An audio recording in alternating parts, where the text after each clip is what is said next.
Hello, everybody. Let's talk about Adobe Summit that happened earlier this week.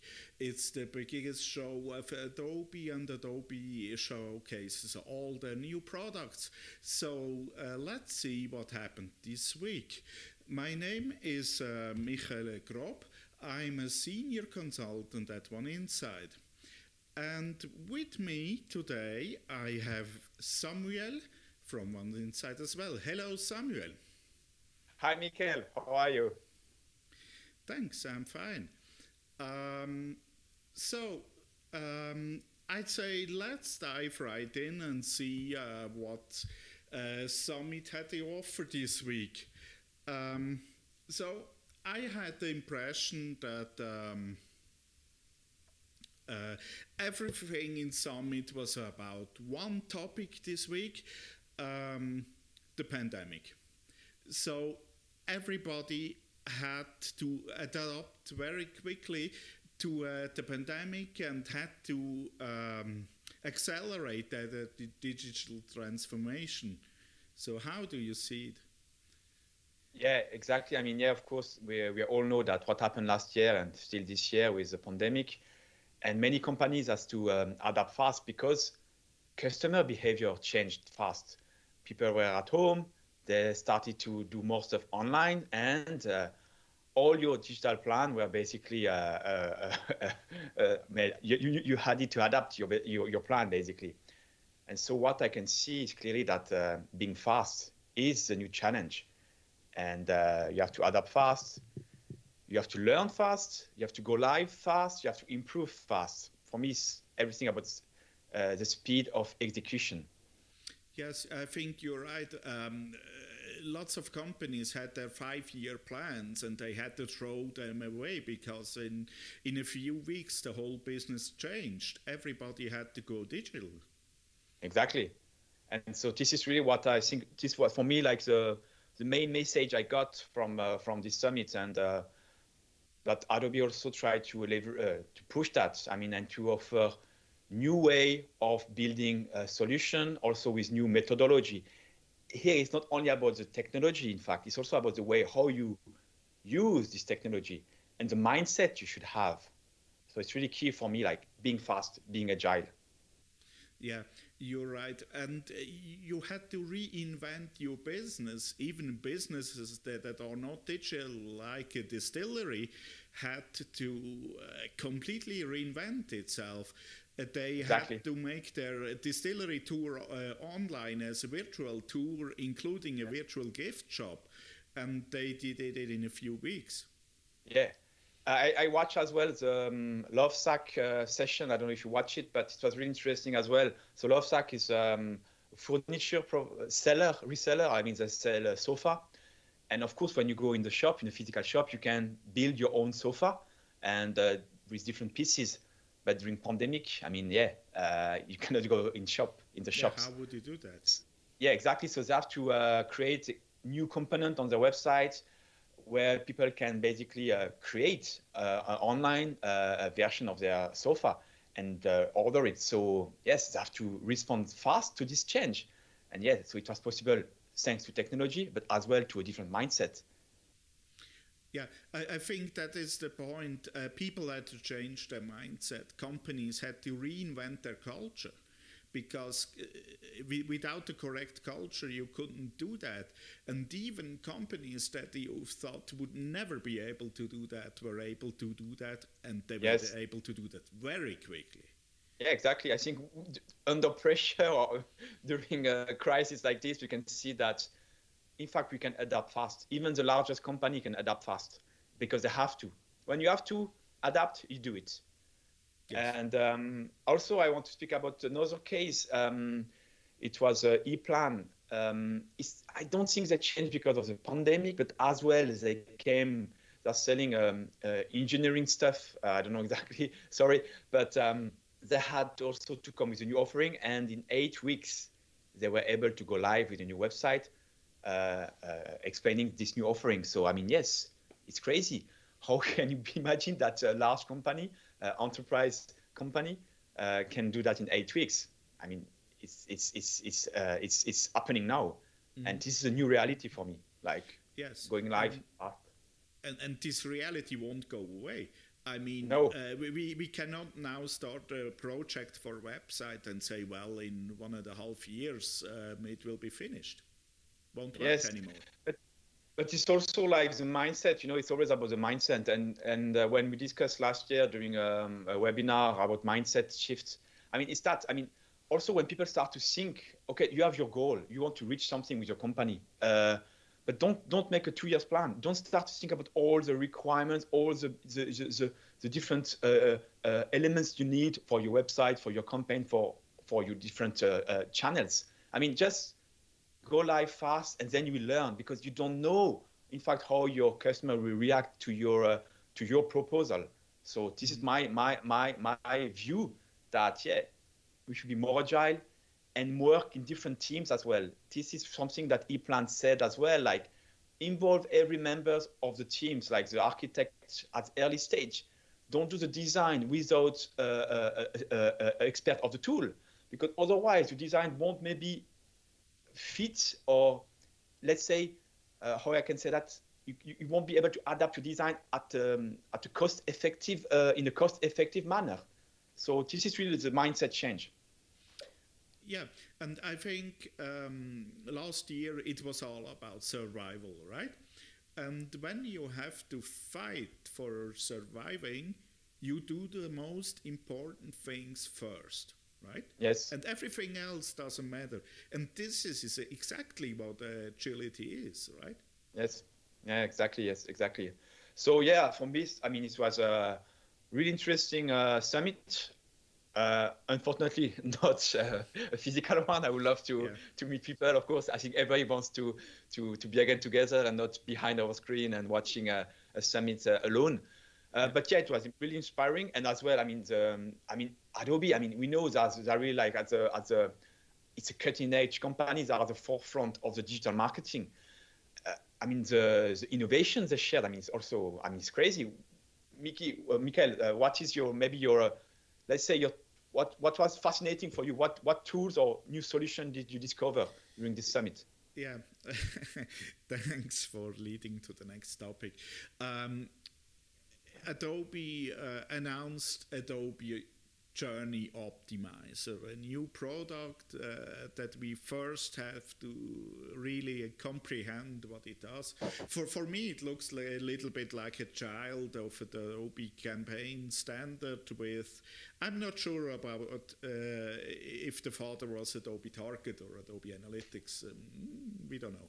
But basically, it's a product based on the Adobe Experience platform. You see that this platform, this data lake, this CDP is getting very important.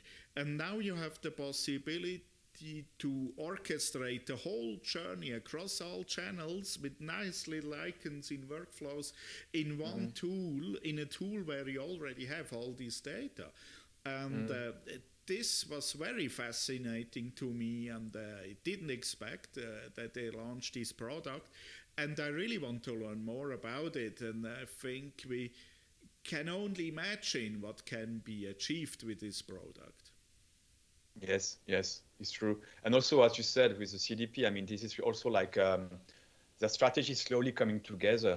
But as one guy said in one session, I don't remember which session, but he said, like, we are changing the plane while it's flying, so you have to be careful as well, because yes, of course, this CDP layer or this data layer basically is the key, connected to every services, every solutions, and offer it. You can really do real-time omni-channel solution with that basically. Yeah, right. Unfortunately, there were not that many sessions about it. It is brand new, so in the next few weeks, I guess, we should dig into that. About it.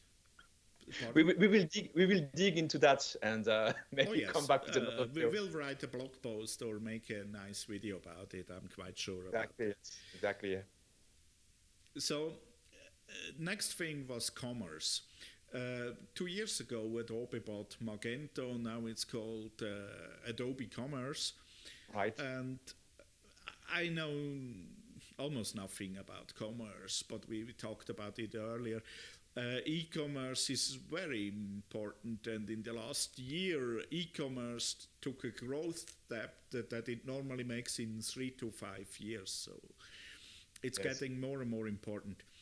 And for me, it was interesting to see that Adobe has a duplicate strategy. So first, they make e-commerce headless with GraphQL APIs that you can have any front end in front of your store. But in the other hand, they push AEM as a storefront for their Magento store.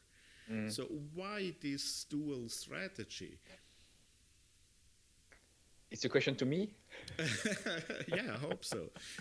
I don't know. I don't work at Adobe, but what for me personally also, I mean, I follow the commerce and content trend for several years now, and I think this is key. And also what Adobe tried to achieve with the acquisition of Magento is quite smart, I think, because you have to build great experience at the end. I mean, it's not only buying a pair of shoes or buying a sofa or buying anything.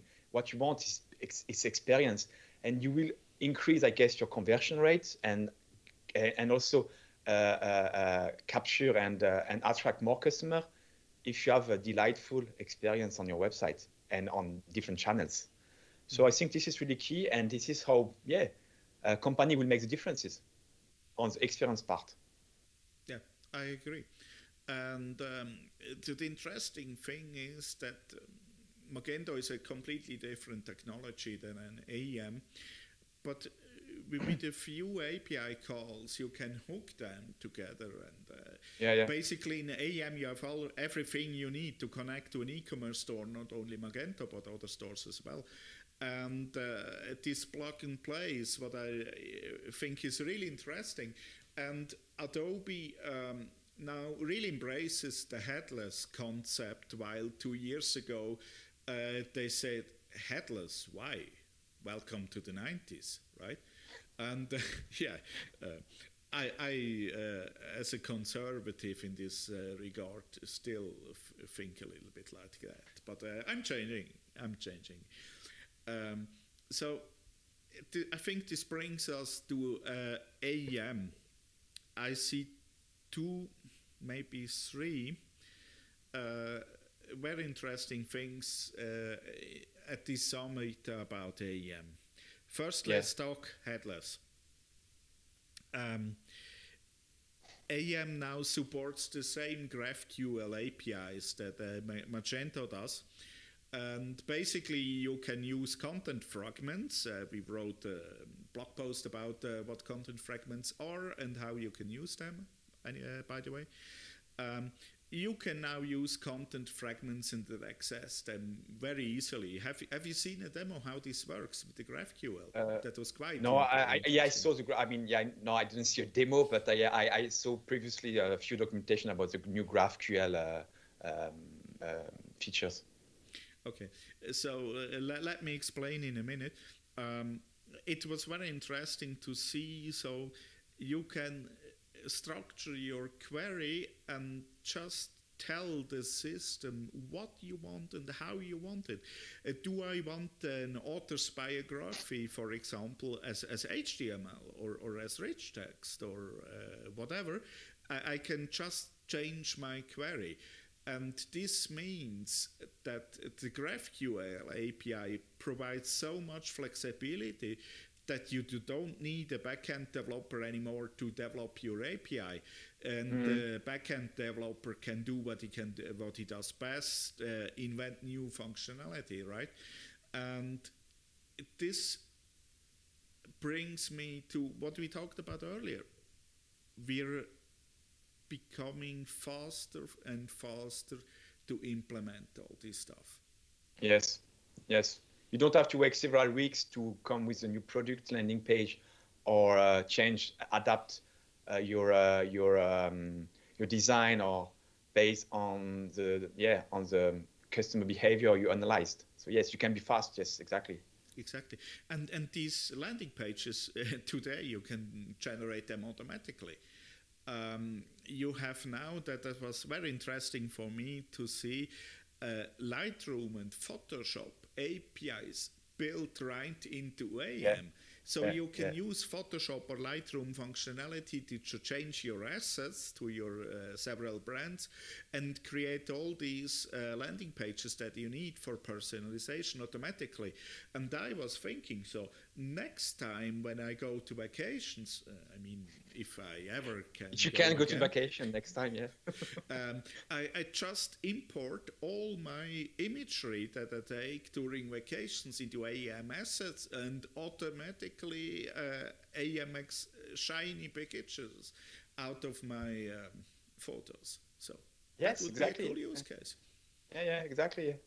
No, it's really, as I said, like earlier, I mean, this really like some people don't like that you have to use all the solutions, but I mean, it makes also sense. I mean, Photoshop is one of the leading creative tool. I mean, use it with IM makes total sense here.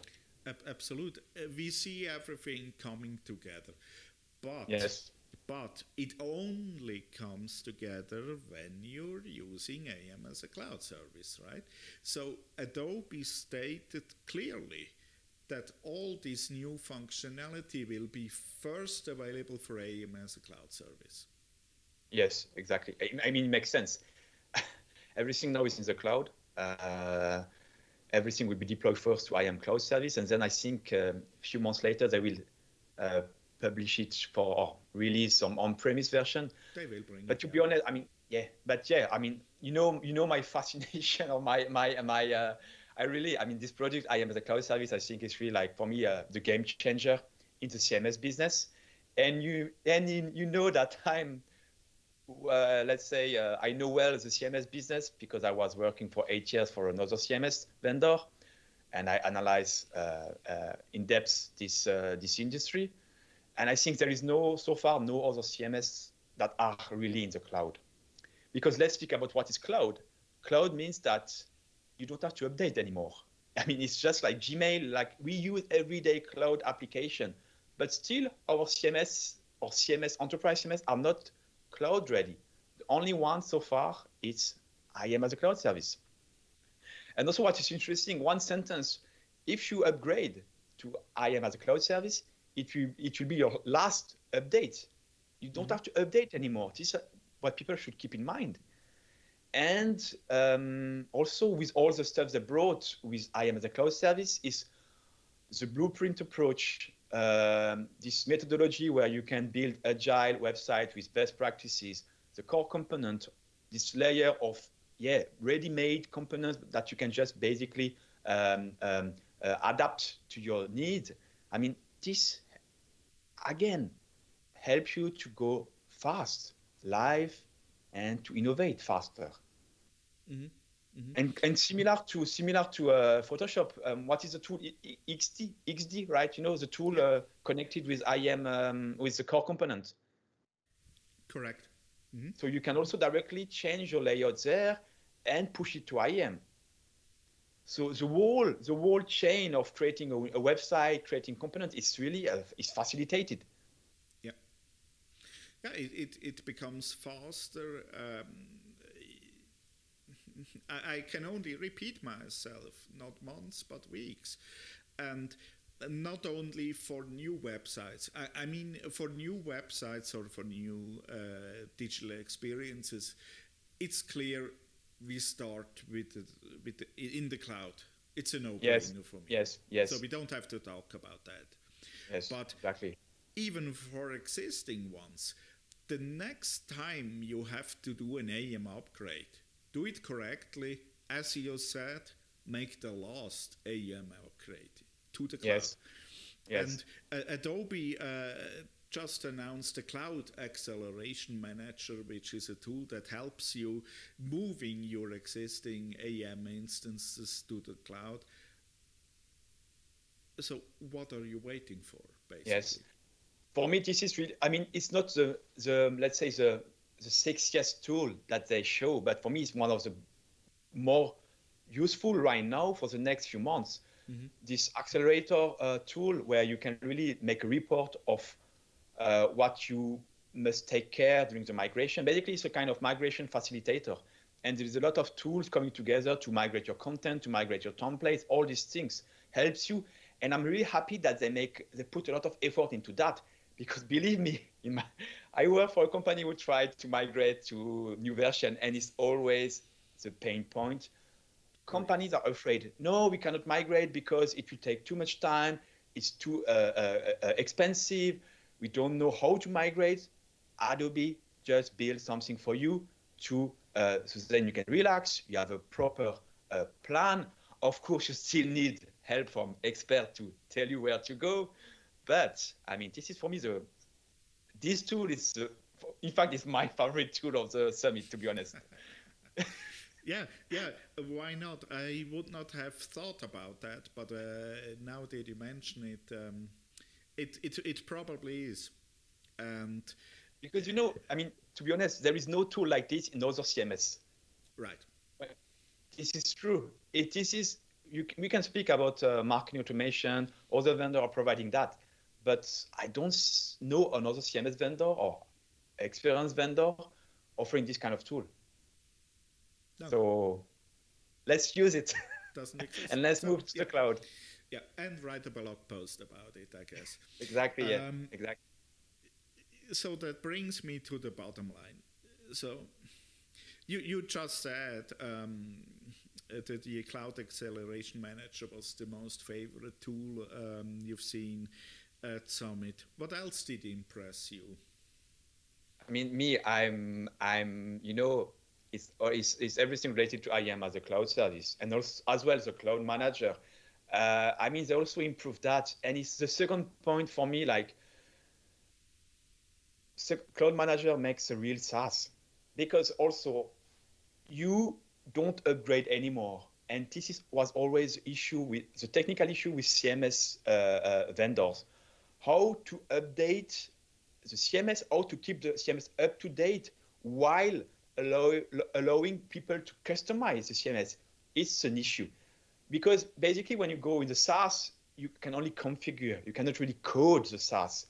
And so here with a great cloud manager, basically it's a pipeline where you as a company, you can push your change, but as well Adobe is following the same path, the same pipeline when the update syncs. And here you have some tests, of course, so you can guarantee that your website won't break, because yes, it goes always through the same pipeline, and Adobe is pushing there every month new release.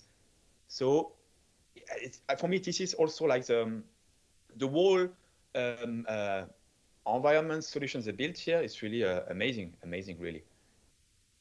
Absolutely.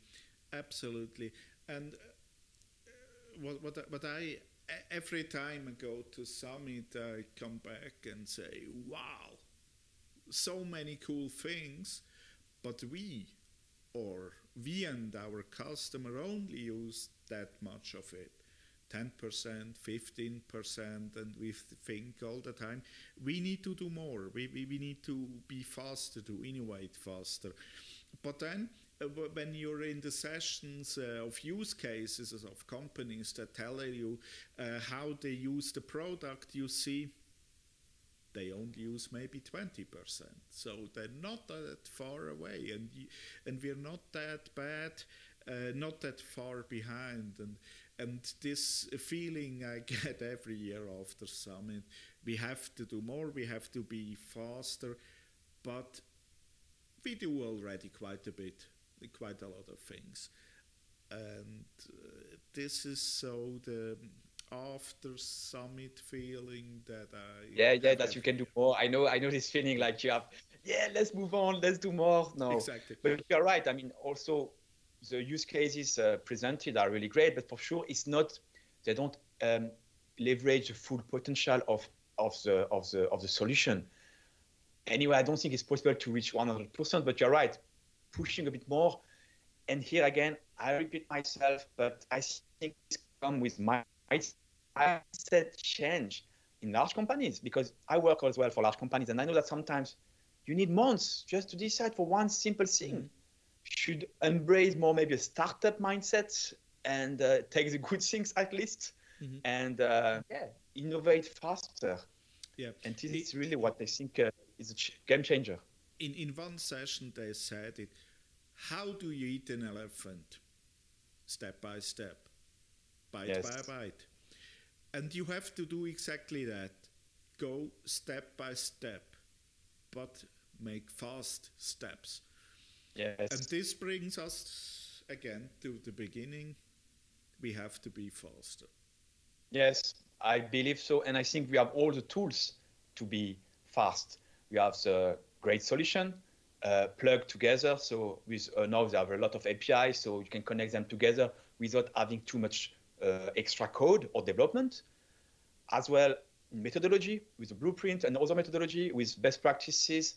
And so I think everything is here now. And now we have to use all of them and make great project, really great project where we test things, we fail, but then we learn and we improve. And this is for me. And do it better. And do it better. Exactly. Don't assume that you know everything because it's not true. And anyway, the truth will come from the data and from how your customer and behave on your digital channels. So don't make 2 years plan and think about how it should work. No. Go live, test, learn, fail, improve. For me, this is my my approach. And yeah, absolutely. Everybody should do it. Absolutely. And I agree with you, and I think we could talk for hours about all these topics. But I think we should talk about this with you, with the people watching this, and invite you to talk to us about your opinion and what you think about that. And we're very happy to talk to you about all these very interesting things we've seen at Summit and which we'll implement in the next few months. So thank you for watching. Thank you, Samuel, for this very nice chat. Yes. And let's have another chat very soon. Yes. Well, see you soon. Bye. Stay healthy.